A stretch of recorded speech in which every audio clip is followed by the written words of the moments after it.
नौकरी मिलने के बाद अगर आपको लगता है कि संघर्षों की समाप्ति हो जाएगी तो आप बहुत गलत सोच रहे हैं।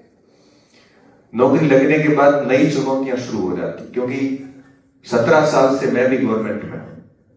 जब मैं 19 वर्ष की अवस्था में था तो उस समय भारत सरकार में गया था, तब से लेके आज तक कंटिन्यूसली सरकार की सेवा में हूं।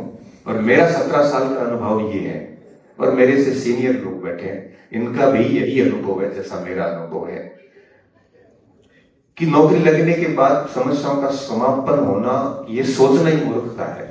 नौकरी लगने के बाद नई प्रकार की चुनौतियां शुरू हो जाती है। तो हम केवल उस पर क्यों बात करें? नौकरी, पढ़ाई, ये सब जीवन का एक हिस्सा है, ये जीवन नहीं है।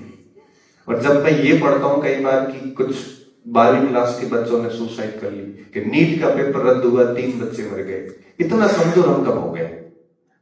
एक किसान पूरे साल खेती करता, लास्ट में उसकी फसल बर्बाद हो जाती है, उसकी भी तो हिम्मत देखो कि अगले साल वापस वो खेती करनी शुरू करता है।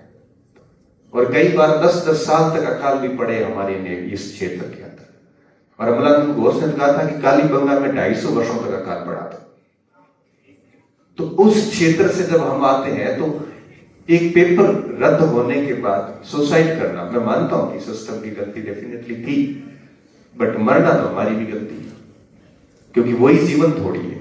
तो आज की जनरेशन को मैं कहता हूं कि थोड़ा सा मजबूत बनिए।